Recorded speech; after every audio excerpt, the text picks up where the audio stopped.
Hi everyone, welcome to screen Saavi. आज का explanation है एपिसोड 2 के एपिसोड 5 और 6 का। अगर आपने पहले के एपिसोड्स के एक्सप्लेनेशन नहीं देखे हैं तो वीडियो चैनल पे अपलोडेड है और आपको डिस्क्रिप्शन में भी लिंक मिल जाएगा। तो बिना समय गवाए चलते हैं एक्सप्लेनेशन की तरफ। प्रयागराज में 10 साल पहले केसर खुद की जान लेने वाला था क्योंकि उसकी पत्नी को मंत्री के बेटे ने अपनी गाड़ी के नीचे कुचल दिया था और पुलिस उससे केस वापस लेके खुद से गायब हो जाने को कह रही थी। वो पिस्टल का ट्रिगर दबाता है पर उसमें गोली थी ही नहीं कि तभी उसके पास एक कॉल आता है जो कि शुभ का था और हमें पता चलता है कि केसर का असली नाम मुकुंद अग्निहोत्री था। शुभ उससे बोलता है कि वो उसे न्याय दिलाएगा और मुकुंद का जन्म अत्याचार से पीड़ित लोगों को नई राह दिखाने के लिए हुआ है। शुभ उसको वीडियो कॉल में एक घर दिखाता है जिसमें मुकुंद को पीटने वाले पुलिस वाले थे और वहाँ पे गैस लीक हो रही थी। पुलिस वाले के लाइटर जलाने पे गैस सिलेंडर फट जाता है। शुभ उसको नया नाम केसर भारद्वाज देता है और बोलता है कि तुम्हारी मृत्यु मेरे पास गिरवी है और केसर के पूछने पे वो बताता है कि तुम्हारे लिए मैं भगवान हूँ।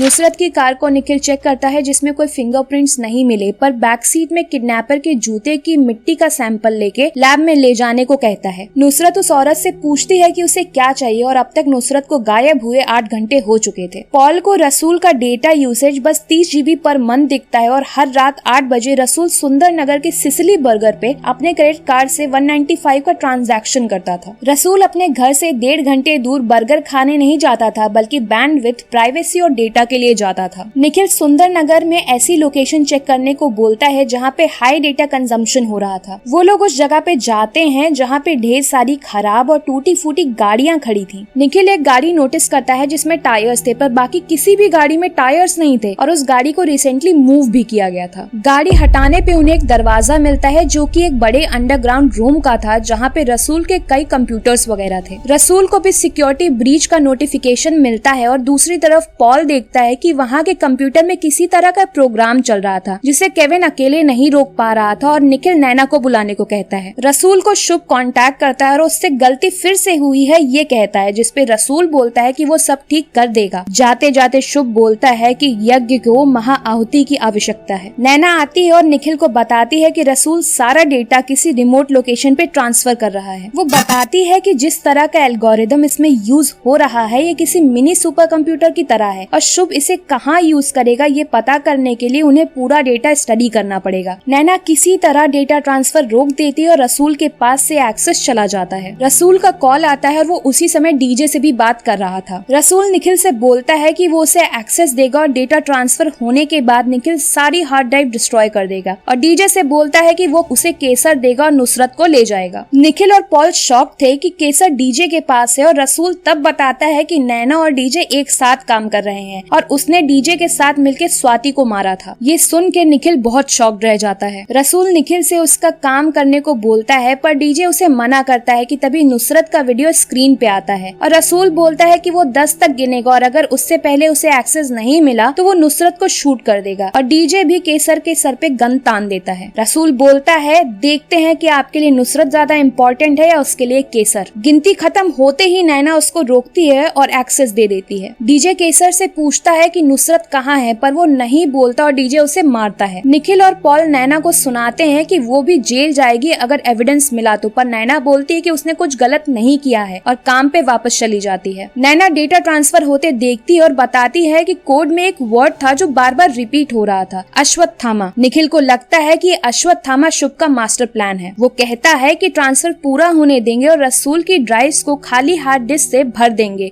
और तब डिस्ट्रॉय कर देंगे। उनके पास 8 से 10 घंटे हैं जिसमें वो कोई ना कोई तरीका निकाल लेंगे कि रिप्लेस कैसे करना है। नैना वहाँ से जाती और पॉल के पास डीजे का मैसेज आता है कि वो ATF आ रहा है। पॉल और डीजे में बहस होती है और पॉल बोलता है कि ये कोई बदले की कहानी नहीं है और ना ही ये कोई पर्सनल मैटर है, जिस पर शशांक बोलता है कि ये पर्सनल मैटर है क्योंकि उन लोगों ने बहुत कुछ खोया है। शशांक डीजे से टीम के साथ काम करने को कहता है और निखिल से रसूल को ट्रेस करने को बोलता है और जरूरत पड़ी तो वो लोग केसर को रसूल को दे देंगे। नैना डीजे और रणविजय को बताती है कि जिस दिन केसर का फेशियल स्कैन हुआ था उस दिन ओपन हुए लिंक्स को वो चेक कर रही थी और क्रैक करके उसमें से एक पेज मिला जिसमें हरिवंश के अलावा और भी टारगेट्स के नाम थे जैसे शालिनी, ईशानी और ज्यादातर बाउंटीज एक ही आईडी वाइल्ड कैट 123 ने उठाए हैं। किलर को पेमेंट क्रिप्टो करेंसी में मिलता है जिसके डिजिटल फुटप्रिंट्स रह जाते हैं और नैना उसे ट्रैक करने में लग जाती है। नुसरत के कार में जो मिट्टी मिली थी उसमें कोई DNA नहीं मिला था जिसपे निखिल केविन से बोलता है कि कि मिट्टी कहाँ से आई है ये पता करने के लिए प्लांट मटेरियल्स और केमिकल्स टेस्ट करने को बोलो। नैना ब्लॉकचेन ट्रैक कर लेती है जिसमें क्रिप्टो करेंसी के ट्रांजैक्शन रिकॉर्ड्स होते हैं। वाइल्डकैट 123 को 5 लाख की क्रिप्टो करेंसी पोर्टर से ट्रांसफर हुई और उसने तुरंत ही बेच दी, और जिस अकाउंट में पैसा ट्रांसफर हुआ वो नेहा तलवार का था जो कि 12 साल पहले ही मर गई थी, और किडनैपर उस लड़की का बैंक अकाउंट यूज कर रहा है। निखिल को केमिकल एक्सपर्ट बताती है कि रिपोर्ट में आए केमिकल्स का यूज टेक्सटाइल प्लांट में होता है, और ऐसे टेक्सटाइल प्लांट को देखने को बोलती है जो 3 महीने पहले बंद हुए हो, पर ऐसे 78 टेक्सटाइल प्लांट्स थे। नैना ट्रैक कर लेती है कि किडनैपर ने अपना debit card Dadri petrol pump पे यूज किया था, और वो यही बात निखिल को बताती है, और उस लोकेशन के पास निखिल को 2 टेक्सटाइल प्लांट्स दिखते हैं। टीम्स तैयार होती हैं केसर को ले जाने के लिए, जिन्हें पॉल लीड करता है, और केसर को डीजे लाता है, और पॉल डीजे को बोलता है कि उससे पूछे बिना कोई कुछ नहीं करेगा। निखिल नुसरत की लोकेशन के बारे में पॉल को बताता है जो कि हाईवे के पास का टेक्सटाइल प्लांट है, और बताता है कि वो वहीं जा रहा है। पॉल उसको मना करता है पर निखिल कॉल कट कर देता है, और पॉल निखिल की लोकेशन पे टीम भेजने को बोलता है। किडनैपर नुसरत से बोलती है कि तुम सबके लिए कितनी अच्छी हो, पर कोई तुम्हें नहीं चुनता, जैसे उसकी माँ शमा से ज्यादा प्यार करती है। निखिल जिससे वो इतना प्यार करती है उसने नैना को चुना, और उसके मेंटोर डीजे केसर के लिए उसको कुर्बान करने के लिए तैयार है। किडनैपर नुसरत से बोलती है कि आज उसे मौका मिलेगा अपने मन का बोझ हल्का करने का, और उसे पता चलेगा कि अपनों से बड़ा जहर कुछ नहीं होता। नुसरत से थोड़ी दूरी पे 2 औरतों का मुंह ढक के उन्हें कुर्सी से बांधा गया था। उन दोनों की कुर्सी से तार जुड़े थे, और नुसरत को एक कंट्रोलर मिलता है जिसमें 2 बटन थे, और किसी एक बटन को दबा के वो किसी एक को बचा सकती है। राइट साइड वाली लड़की बहुत अच्छी थी, जिसने पूरी लाइफ में किसी के साथ कुछ गलत नहीं किया था, जिसका नाम सोनाली राव है, और नुसरत उसे जानती तक नहीं। और लेफ्ट साइड की औरत एक मर्डरर है। 7 साल पहले 2 जवान लड़कियां क्लब से लौट रही थी, जिसमें से एक ने नशे की हालत में फुटपाथ पे गाड़ी चढ़ा दी और 2 लोगों को कुचल के मार दिया। केस हुआ था पर वो लड़की बच गई क्योंकि उसकी बहन ने पूरा इल्जाम अपने ऊपर ले लिया था, जो कि खुद एक ऑफिसर थी। वो औरत और कोई नहीं शमा थी। नुसरत को फैसला करना ही था, नहीं तो दोनों ही मरेंगे, और साथ में वो भी। डीजे केसर के साथ रसूल की बताई हुई लोकेशन पे पहुंचता है, और एटीएफ की टीम छुप के उन पर नजर रखती है, और रसूल भी बाहर आता है। अगले 1 मिनट में दोनों ही औरतें करंट से मर जाएंगी, और वो किडनैपर लीवर को ऊपर कर देती है, और दोनों ही औरतों को करंट लगना शुरू हो जाता है। केसर रसूल की तरफ जाने लगता है, और डेटा ट्रांसफर भी कंप्लीट हो जाता है, और रसूल नैना से सारी हार्ड ड्राइव्स डिस्ट्रॉय करने को बोलता है। निखिल लोकेशन पे पहुंच चुका था, और नुसरत को जल्दी फैसला लेना था। नैना आखिरी हार्ड ड्राइव डिस्ट्रॉय करने वाली थी, तब पॉल बोलता है कि नुसरत के लिए हम पूरा डेटा नहीं लूज कर सकते, इसलिए वो शूट करने को बोलता है, पर रसूल को गोली नहीं लगती और मिस हो जाती है। जब रसूल गोली की वजह से डिस्ट्रैक्ट होता है, तब केविन और नैना हार्ड ड्राइव रिप्लेस कर देते हैं। नुसरत अपनी बहन को बचाती है, और तेज करंट से उस लड़की की तड़प तड़प के मौत हो जाती है। तभी निखिल पीछे से आके उस किडनैपर को नीचे गिरा देता है, और केविन उस आखिरी रिप्लेस्ड हार्ड ड्राइव को डिस्ट्रॉय कर देता है। एटीएफ की टीम आके नुसरत को छुड़ाती है और उस किडनैपर को पकड़ के ले जाती है। निखिल पॉल को बताता है कि नुसरत सेफ है, और एटीएफ की टीम आगे बढ़ती है। केसर रसूल के पास आता है कि तभी डीजे केसर को बुलाता है, और केसर के पीछे पलटते ही उसे शूट कर देता है। पॉल और एटीएफ की टीम आगे आती है, और रसूल को याद आता है कि शुभ ने बोला था कि यज्ञ को महाआहुति की आवश्यकता है, और वो मुस्कुराते हुए डीजे से बोलता है कि मैंने कहा था मेरे जीवन और मृत्यु की डोर आपके हाथ में नहीं है, और इतना कहते ही वो खुद को शूट कर लेता है। ये सब होते हुए शुभ अपने स्क्रीन से देख रहा था, और पहली बार हमें शुभ के आधे चेहरे की झलक दिखती है। 7 साल पहले सिलिकॉन वैली अमेरिका में स्पेल नोशन कंपनी की ओनर मिशेल अपने सबऑर्डिनेट स्क्वाड से बात कर रही थी कि एक हैकर ने उनके डेटा सर्वर्स में ऐसा वायरस डाल दिया है जो बहुत तेजी से फैल रहा है, और अगर उन्होंने उसे नहीं रोका तो उनका पूरा डेटाबेस कोलैप्स हो जाएगा। तभी उस हैकर का कॉल आता है, और स्क्रीन पे असुर का मास्क दिखता है, जिससे मिशेल पूछती है कि उसे क्या चाहिए, और रिस्पॉन्स आता है कि उसे उसके डेटा का कांस्टेंट एक्सेस चाहिए। मिशेल बोलती है कि वो अपने यूजर्स की प्राइवेसी का सौदा नहीं कर सकती, जिसपे शुभ बोलता है कि तुम्हारे स्टॉक्स का क्या होगा जब तुम्हारे यूजर्स को पता चलेगा कि तुमने उनके डेटा को मार्केटर्स को बेचा है। शुभ फिर स्क्रीन पे दिखाता है कि कैसे स्पेल नोशन बिना लोगों के कंसेंट के उनका प्राइवेट डेटा एक्सेस कर रहा है। वो बोलता है कि तुम लोग ऐसा मॉडल बना रहे हो जिसमें तुम यूजर्स का डेटा इकट्ठा करते हो ताकि उनके पैटर्न को पढ़ सको और प्रिडिक्ट कर सको कि उन्हें क्या अच्छा लगता है और क्या नहीं, ताकि उनकी ऑनलाइन बाइंग चॉइसेस को इन्फ्लुएंस कर सको। पर वो मॉडल परफेक्ट नहीं और लास्ट के 2 साल में वो लोग फेल होते आए हैं। वो एक डील रखता है कि वो उनको एल्गोरिदम देगा जिससे मॉडल सही बनेगा और वो बिलियंस कमाएगी, पर बदले में उसे कांस्टेंट एक्सेस चाहिए डेटा का। मिशेल मान जाती है पर पूछती है कि वो उसका क्या करेगा, जिसपे शुभ बोलता है कि वो किसी को नुकसान नहीं पहुंचाएगा, वो बस लोगों में बदलाव लाना चाहता है जिससे एक नया वर्ल्ड ऑर्डर बनेगा। मीडिया में खबर थी रसूल ने अपनी टीम के साथ धोखा किया और बाद में पर्दाफाश होने पे खुद को गोली मार ली, पर शशांक बोलता है कि ये झूठ है, वो बस ट्रॉमा में था अपने टीममेट्स की मौत से और इसलिए उसने एक कदम उठाया। एटीएफ की टीम रसूल की बॉडी को उसके घर पे ऐसे रखी थी कि जैसे सच में उसने खुद को अपने घर पे गोली मारी हो। फिर रसूल की बॉडी को बाहर लाया जाता है और डीजे और पॉल में काफी झगड़ा होता है। शशांक भी डीजे पे काफी गुस्सा करता है और उनके झगड़े को फाइनली निखिल रोकता है। शुभ एक बच्चे को अभिमन्यु की कहानी सुना रहा था, पर जब वो बच्चा उसके साथ उसके घर में सेब पहुंचाने को कहता है तो वो मना कर देता है, और जब बच्चा यही चीज उससे पूछता है तो शुभ बोलता है कि वो बस उसे चक्रव्यूह से बचा रहा है, क्योंकि अगर अंदर आए तो बाहर नहीं जा पाओगे, और फिर शुभ अपने घर में चला जाता है। डीजे शशांक, पॉल और निखिल को समझाता है कि उसने शुभ के दोनों हाथ रसूल और केसर को काट दिया है, तो अब वो चुप नहीं बैठेगा और कोई ना कोई गलती तो करेगा। शशांक सबको सब भूल जाने को कहता है और साथ में काम करने को बोलता है। नुसरत की किडनैपर कामिनी का 6 घंटे से इंट्रोगेशन चल रहा था, पर वो अपना मुंह नहीं खोलती। पॉल इंट्रोगेशन रूम में जाता है और कामिनी त्यागी की हिस्ट्री उसे पढ़ के सुनाने लगता है कि कैसे उसकी शादी के बाद वो 3 बार हॉस्पिटलाइज्ड हुई और डोमेस्टिक अब्यूज का शिकार थी। उसने एक बच्ची को जन्म दिया था जो हॉस्पिटल से किडनैप हो गई और मार दी गई। कामिनी बोलती है कि जो करना है कर लो, उसे कोई फर्क नहीं पड़ता, पर पॉल उसको एक बच्चे की पिक्चर दिखाता है और बोलता है कि तुम्हारी बेटी को फर्क पड़ेगा। वो बोलता है कि तुम्हारी बेटी जिंदा है और ये सच शुभ ने तुमसे छुपाए रखा, पर कामिनी नहीं मानती। पॉल बोलता है तुम्हारे घर वालों ने और पति ने तुमसे झूठ बोला और तुम्हारे अंदर इस फैलते हुए जहर का फायदा शुभ ने उठाया। उसके अंदर वो सब कुछ था जो शुभ को चाहिए था, जोश, हिम्मत, गुस्सा, और उसके घावों पे मरहम लगाया ताकि वो उसे भगवान माने। और कामिनी चीख पड़ती है कि वो भगवान हैं और जो शुभ ने उसके लिए किया है वो सिर्फ भगवान कर सकते हैं। तब पॉल कामिनी को